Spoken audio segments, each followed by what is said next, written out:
I'm 28 years old, and I have an older sister, Olivia, who's 31. Honestly, she hasn't really got her life together, but for some reason, our parents treat her like she's the golden child. Ever since we were kids, Olivia has had this idea in her head that I'm out to steal her thunder or something. Because of that, she's pretty much dedicated her life to one-upping me in everything. Let me break it down for you. It's not just the typical brother-sister rivalry where you might argue over who gets the last piece of cake or something. This goes way deeper. If I decided to learn something new and cool like archery, the next thing I know, Olivia is strutting around school with her own bow and arrows, telling everyone she's into archery too. And it didn't stop at hobbies.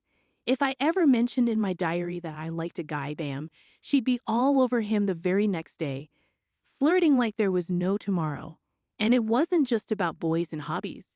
Even when I decided to eat healthier and exercise more, Olivia would suddenly become all about that healthy life as well, copying my diet and workout routine to a T. It was like whatever I did, she had to do it too. But not in a fun, let's share interests kind of way. More like, I've got to do everything you do and be in all your friend groups. So yeah, if I made a new friend, you could bet Olivia would be right there trying to become their best friend too. So here's the thing. Olivia had this habit of copying me to the point where it felt like she was always trying to be better than me at everything I did. This whole copycat game started to really bug me because it felt like I couldn't have anything that was just mine.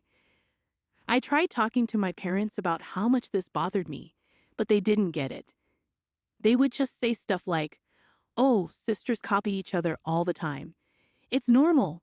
And they made it seem like I was being silly for wanting to keep some of my interests just to myself. But the real problem wasn't about copying. It was about how I felt like I couldn't have my own space to enjoy the things I liked without Olivia turning it into some sort of competition. It wasn't fun for me. I didn't want to be in a constant battle over who could do something better. I just wanted to chill and do my thing. But Olivia always had to make everything into this big deal where she had to outdo me. To make things even more annoying, it seemed like my parents were always cheering for Olivia, even when I was the one who really cared about whatever we were doing. They would never miss any event or thing Olivia was part of, even if it meant taking time off work. But when it was my turn, suddenly their schedules were too packed, and my stuff didn't seem to matter as much to them. It felt like they were always making a bigger fuss over her achievements and kind of just brushing mine aside. All right, let me tell you how Olivia enjoyed being the center of attention all the time. She used every chance she got to rub it in my face how much our parents seemed to favor her over me. She'd whisper mean things to me when we were near our parents, and if I showed any sign of getting upset, she'd act all innocent, pretending she didn't know why I was bothered. But when we were alone, she'd be even meaner, telling me I should just disappear because nobody would even notice I was gone. Olivia would also tell me to stop being sad about always being in second place to her in everything. But her mean behavior didn't stop with just words. She actually bullied me physically at school a bunch of times. She'd do things like trip me on purpose where everyone could see or hit me, then say it was just a dare from her friends. When my teachers noticed what was happening, they called in my parents to talk about it. They were so serious, they even mentioned suspending me. My parents would tell the school that this was just sibling stuff, and they'd deal with it at home. But at home, Olivia would twist the story, making it seem like. From the beginning, it seemed like I was the troublemaker, and Olivia's reactions were a result of my actions. Olivia had a talent for turning everything upside down, especially when it involved me. Our parents, bless their hearts, seemed to have blinders on whenever Olivia was involved. Even when she did something outrageously mean, they turned a blind eye. If ever they came close to questioning her actions, Olivia could turn on the waterworks like nobody's business. She'd sob and claim that I was fabricating tales out of sheer jealousy. Unfortunately, this defense worked every single time. My friends, who were true troopers through all of this, began calling Olivia out on her nasty behavior towards me. This seemed to be the cue for Olivia to kick things up a notch. She started concocting elaborate stories complete with self-inflicted bruises or strategically placed bandages. Olivia then went around telling everyone that these were the results of my supposed attacks on her. Trying to defend myself against Olivia's web of lies felt like trying to climb a mountain with no gear. She was relentless, weaving her tales to anyone who listened, anyone I'd ever spoken to, laughed with, or dared to develop a crush on. Her aim was to make them see me through her twisted lens. The result? My high school experience was less about learning and growing and more about surviving Olivia's campaign of terror. Just when I thought it couldn't get worse, it did. After Olivia finished high school and took a gap year due to low grades for college admission, I was ready to start my own college journey. Through hard work and maybe a sprinkle of luck, I landed enough scholarships to cover my tuition. I was proud, relieved even. But then the bombshell dropped. In a casual conversation, my parents let slip that they had been saving up for both our college funds. Since I didn't need my share, they decided to funnel everything, including the money earmarked for me, into Olivia's bottomless pit of needs. There it was, the harsh truth laid bare. My efforts to be independent and financially responsible had inadvertently given my parents the green light to use resources meant for me to further indulge Olivia. It was a revelation that stung more than I cared to admit, a stark reminder of the imbalance that had colored our sibling rivalry and my parents' favoritism from the start. When my parents laid out the red carpet for Olivia, telling her she could pick any major she fancied, it felt like a slap in the face. But the real kicker came when I discovered that my parents were planning to allocate all the college savings, including the stash intended for me, to Olivia. I was furious. I tried reasoning with them, suggesting that we keep my college fund separate for potential future needs like starting a business or even for my wedding. However, the conversation didn't go as planned. They hit me with the "it's our money, and we'll spend it how we like" speech, insisting that Olivia needed it more than I did. Despite my attempts to argue, they weren't receptive and told me it was time to learn to fend for myself. That night, I cried myself to sleep, feeling like no matter what I did, Olivia would always be the golden child, and I remain a mere family footnote. As college move-in day approached, I packed up my life, making sure I took everything to avoid any reason to return home. Predictably, my parents didn't lift a finger to help me move. Their absence had become more expected than shocking by then. During those low moments, feeling like I was on my own, I crossed paths with Adam at one of the college's welcome events. He was like a ray of sunshine piercing through the clouds of my gloomy world. His kindness and easygoing smile were genuinely uplifting. Meeting Adam felt like turning a new leaf, leaving behind the stifling air of my family drama for something, or rather someone, incredibly uplifting. As time went on, Adam became an amazing friend, always there for me like a rock. He listened without making me feel bad, providing comfort when everything felt overwhelming. Around Christmas, when my parents were hosting a big party and wanted me to come home, the idea of dealing with the drama alone was unappealing. So I decided to bring Adam along, thinking it would be the perfect time for my family to meet him. I informed my folks in advance, letting them know that Adam and I would stay in our own space but join everyone for the big dinner. When we showed up, I could tell my parents were taken aback to see Adam. Their old-school views led to snap judgments based on appearances. But I was prepared. I had filled Adam in on my family, and he charmed everyone with his usual charisma, even catching my mom off guard with a bouquet of flowers. That night, Adam became the star of the show, dropping clever jokes and being his awesome self. He won everyone over with his friendliness, making a sweet speech thanking my parents for letting him join our family gathering. It was cool to see my cousins jokingly ask if he had any brothers, and I was genuinely glad to witness everyone taking to my boyfriend so well. However, I couldn't help but notice Olivia looking extremely annoyed, brewing in her own anger as the evening progressed. Olivia started drinking excessively and whispered things to some of our relatives. It was evident that she wasn't happy about Adam being there and seemed to be plotting something. Right in the middle of dinner, she blurted out loudly, asking me if Adam and I were serious. The sudden question made everyone stop and look at us. Without hesitation, I grabbed Adam's hand and affirmed that we were indeed serious about each other. However, Olivia, with a smug look on her face, suggested that maybe I should consider being with someone who fits our family's traditions better, implying that Adam wasn't a good match because he was different.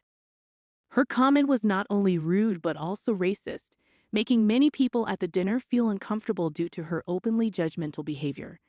Trying to act sneaky, Olivia suggested that I should think about how different our cultures were, essentially implying that I should be with someone who aligns better with our family's way of doing things. Hearing her say that infuriated me, and I was about to let her have it. However, Adam, who didn't seem bothered by her mean words, just smiled and calmly told her that he's as American as anyone else in the room because he was born here. He shared that his great-grandparents came to America a long time ago and that his family has always taught him to respect all different cultures and beliefs. While I was upset that Adam had to defend himself to my family, the way he handled Olivia's nasty remarks only strengthened my certainty that he was the perfect guy for me. After Adam stood up for himself, nobody was thinking too highly of Olivia. People didn't appreciate how she tried to call out my boyfriend in front of everyone. For the rest of the evening, Olivia sat by herself, looking angry and sipping on her drink. Especially after we all went back to college, I was so fed up with her behavior that I sent her a lengthy text, expressing my embarrassment to call her my sister and hoping she would stay out of my life. I didn't even want people to know we were related. She responded with a short text that simply said, "Same here, since that big argument." I haven't spoken to Olivia at all. Adam and I successfully completed college and now both hold excellent jobs. 3 years ago, we decided to tie the knot. I invited my parents to the wedding, but made it clear that Olivia wasn't welcome.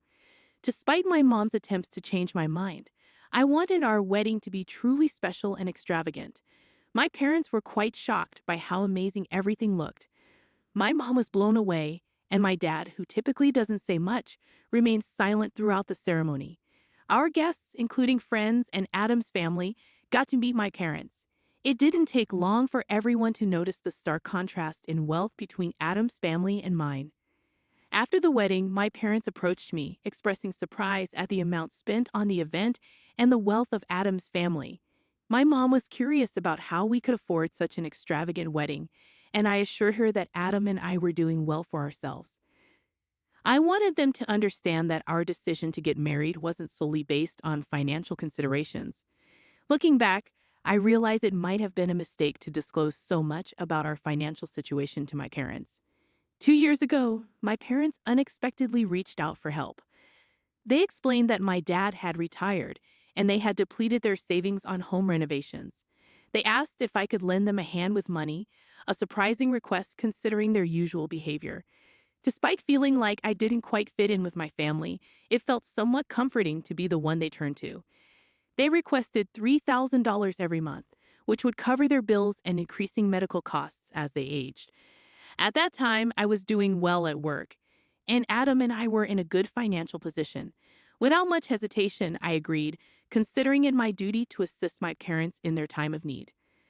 When Adam learned about the substantial monthly contribution, he was taken aback.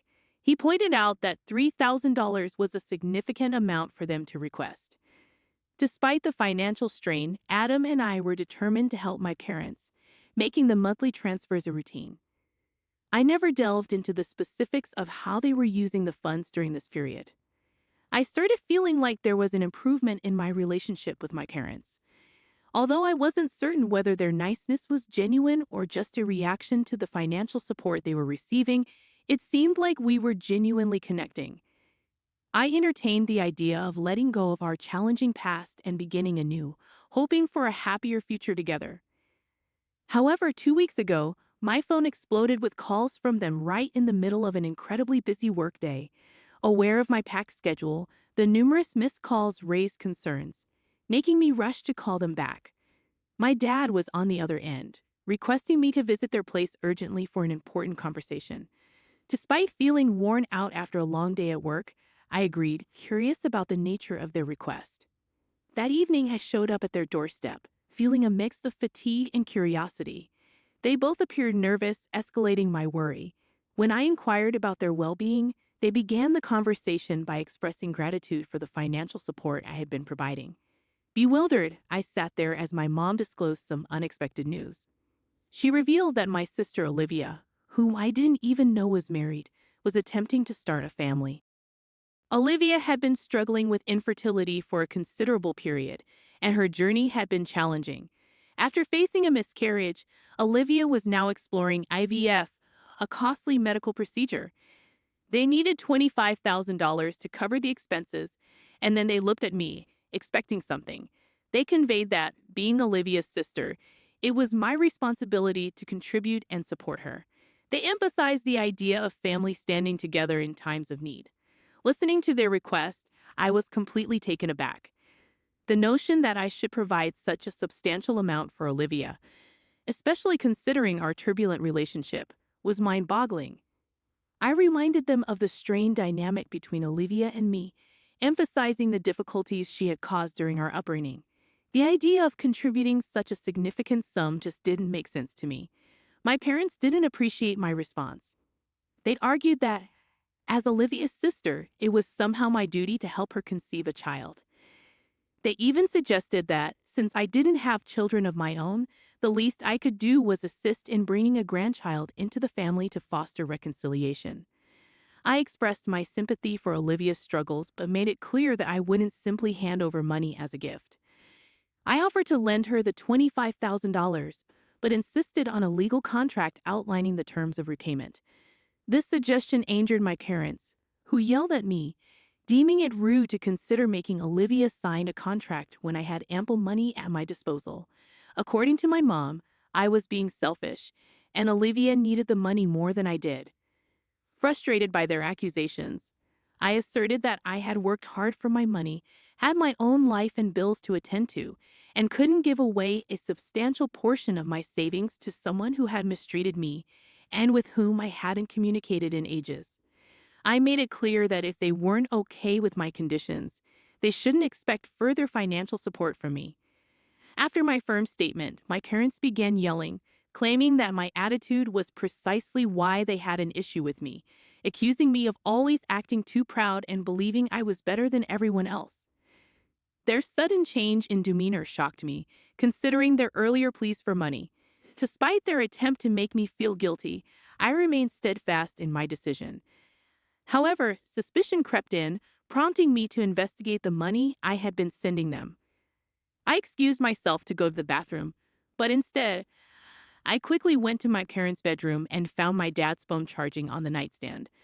Unable to ignore the bad feeling in my gut, I decided to look at his phone. What I discovered left me utterly shocked. Messages revealing that my dad had been sending $1,800 every month to my sister for the past 2 years. It felt like a massive betrayal, and the real issue was not just about the money. It was the fact that they had deceived and manipulated my feelings for 2 whole years. Overwhelmed by the revelation, I went back to confront my parents, not bothering to hide the hurt caused by their betrayal. I asked them directly what they had been doing with the $3,000 I sent them every month.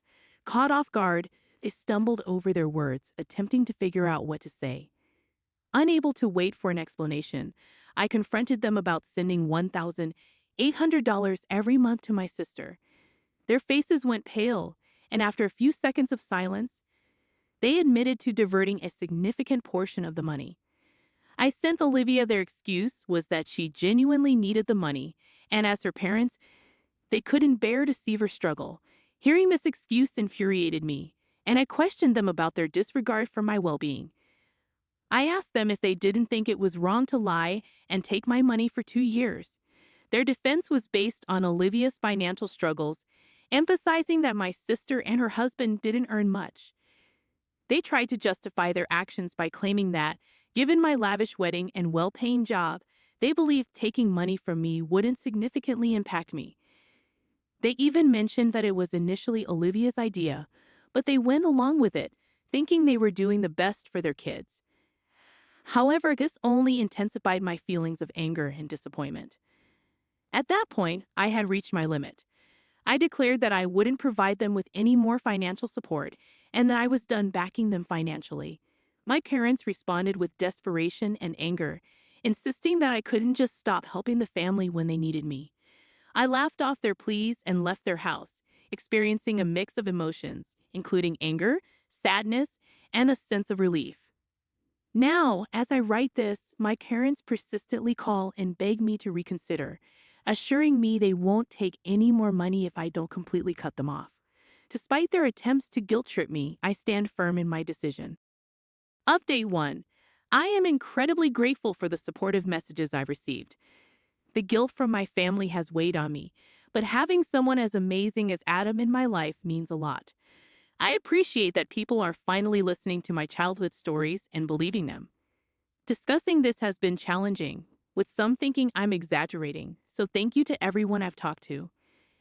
Adam is equally upset about my parents deceiving me, and we decided not to let this happen again, regardless of their current circumstances. Meanwhile, my parents continue to call and text, apologizing, attempting to make me feel guilty, and begging me to change my mind. However, I remain steadfast in my decision to cut off contact with them. Update 2. It's been about 2 weeks since my last update, and something unexpected happened. Out of the blue, Olivia, my stepsister, messaged me. I was surprised because I didn't even know she had my number. Instead of apologizing, she sent me a mean and lengthy text, calling me selfish and childish, expressing her long-standing dislike for me.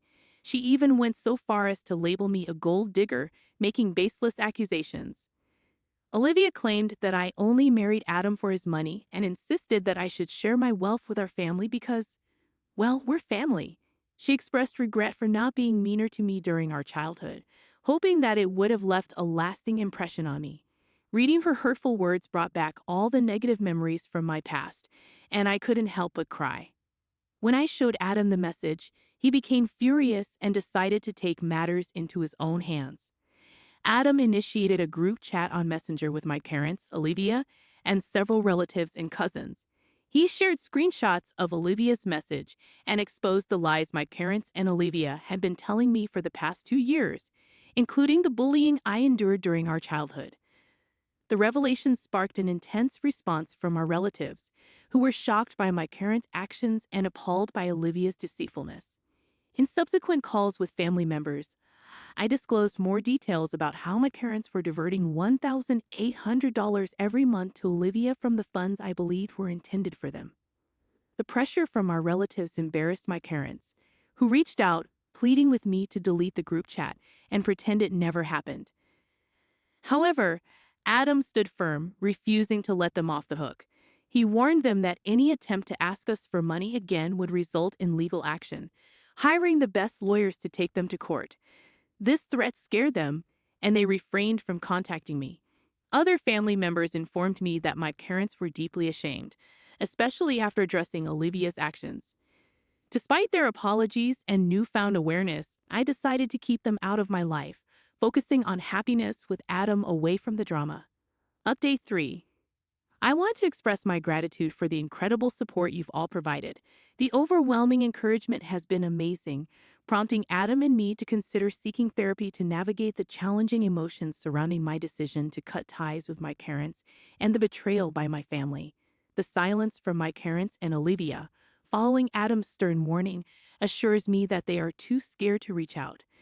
Moving forward, I aim to prioritize self-care and concentrate on the positive aspects of my life, particularly my time with Adam. While challenges may arise, I remain hopeful that, with the right support, things will improve. I hope this will be the final update on this matter.